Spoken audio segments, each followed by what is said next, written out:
Did cavemen cheat on each other? Probably yes, because drama is prehistoric. Before cities, money, and taxes, humans already had relationship chaos. No phones, no lawyers, no DNA tests, just emotional damage. No screenshots either, just 5 witnesses and very suspicious vibes. Imagine cheating when your entire group sleeps in one cave. Privacy was not invented yet. Honestly, massive skill issue. If you vanished at night, somebody definitely clocked that. So yes, prehistoric cheating was basically public content. But first, did ancient humans even have relationships? Not modern dating, obviously, but attachment was very real. No rings, no weddings, no awkward speeches, still weird feelings. Pair bonding existed long before paperwork ruined the vibe. Humans wanted connection, but also got suspicious very quickly. Love is ancient, and jealousy probably arrived 5 minutes later. In a tiny tribe, romance was everyone's business. You could not block your ex. Truly a tragic era. Cheating was not private heartbreak. It was group homework. Because trust was basically Stone Age Wi-Fi. Lose trust, and suddenly the whole system starts lagging. Food, kids, shelter, status, all painfully connected. A bad flirt could destabilize the whole camp. For men, paternity doubt was the ancient jump scare. For women, losing support could become dangerous fast. For the tribe, drama meant wasted survival energy.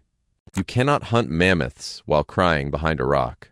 Small groups could not afford endless romantic chaos. So yes, relationship rules probably existed, unfortunately. Every group had boundaries, because humanity loves complications. Some tribes were strict.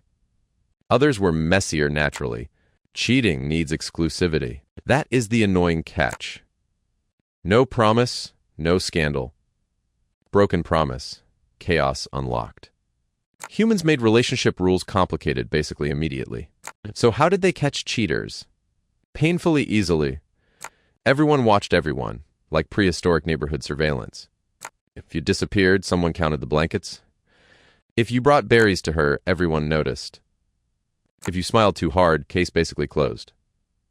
Ancient gossip moved faster than smoke in a cave. One side eye could launch a full investigation. One footprint could destroy your entire prehistoric brand. They had no receipts. They had witnesses. The first group chat was just aggressive whispering. So what happened when someone got caught? There was no official Stone Age HR department. Sometimes it was screaming, but with better scenery. Sometimes public embarrassment did all the heavy lifting. Sometimes apology gifts entered the chat immediately. Nothing says sorry like emergency mammoth meat. Elders probably stepped in like exhausted moderators. Fights happened, but broken hunters are terrible assets. Getting injured over flirting? Horrible survival strategy. Negotiation probably beat rage more often than expected. In extreme cases, someone might get exiled, which was basically death, but with extra walking. Most groups likely tried repairing the mess first, or made dinner emotionally illegal for everyone involved. The first awkward family meal must have been brutal. But cheating did not mean the same thing everywhere. Human societies have always been wildly inconsistent. Some groups valued strong pair bonds and clear loyalty. Cute, stable, practical, and probably stressful. Others may have had more flexible arrangements. Anthropologists, please stay calm. We are being careful. High-status people probably got suspicious exceptions. Classic humanity. Some groups punish secrecy more than desire itself. Because the real problem was trust. Annoying, but true. Who promised what? Who broke it? Who cried? That is how cheating becomes social dynamite. Small groups run on reputation, brutally and efficiently. Lose trust and suddenly soup becomes political. Jealousy itself is probably ancient emotional software. Buggy software, yes, but installed almost everywhere. Jealousy looks ugly because fear looks ugly. It is fear of losing someone important, or losing support, status, family, and dinner. Our ancestors were not emotionless stone NPCs. They loved, suspected, forgave, and dramatically overreacted. Basically, the first soap opera had fur outfits. And everyone had front row seats. Unlucky them. Still, we cannot pretend we know every rule. Archaeology gives clues, not spicy private diaries. Bones do not record who flirted too hard. But human behavior leaves patterns everywhere.